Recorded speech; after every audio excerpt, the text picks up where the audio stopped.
റമദാൻ മാസത്തിൽ നമുക്ക് ലഭിക്കാനാവുന്ന അമൂല്യമായ നേട്ടം പശ്ചാത്താപവും പാപവിശുദ്ധിയുമാണ്. അബൂ ഹുറൈറ റളിയല്ലാഹു അൻഹു നിവേദനം ചെയ്യുന്ന ഒരു ഹദീസുണ്ട്. പ്രവാചകൻ ഒരിക്കൽ മിമ്പറിൽ കയറുകയായിരുന്നു. ഓരോ പടി കയറുമ്പോഴും തിരുമേനി സല്ലല്ലാഹു അലൈഹി വസല്ലം ആമീൻ എന്ന് പറയുന്നുണ്ടായിരുന്നു. സാരോപദേശം കഴിഞ്ഞ് നബി സല്ലല്ലാഹു അലൈഹി വസല്ലം മിമ്പറിൽ നിന്നിറങ്ങിയപ്പോൾ സ്വഹാബികൾ അദ്ദേഹത്തോട് ചോദിച്ചു, പ്രവാചകരെ, അങ്ങ് എന്തിനായിരുന്നു മിമ്പറിൽ കയറവേ പതിവില്ലാത്ത വിധം ആമീൻ എന്ന് പറഞ്ഞത്?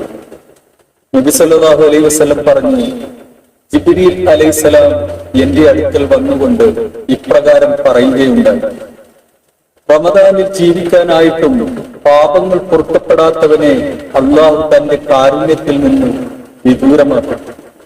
മുഹമ്മദ്, താങ്കൾ ആമീൻ പറയുക. അപ്പോഴാണ് ഞാൻ ആമീൻ എന്ന് പറഞ്ഞത്.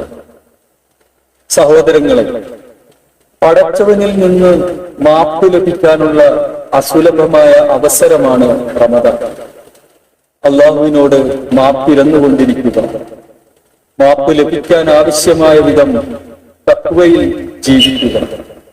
അള്ളാഹു പറഞ്ഞു, നിങ്ങളുടെ രക്ഷിതാവിങ്കൽ നിന്നുള്ള പാപമോചനവും ആകാശഭൂമികളോളം വിശാലമായ സ്വർഗവും നേടിയെടുക്കാൻ നിങ്ങൾ ധൃതിപ്പെട്ട് മുന്നേറുക.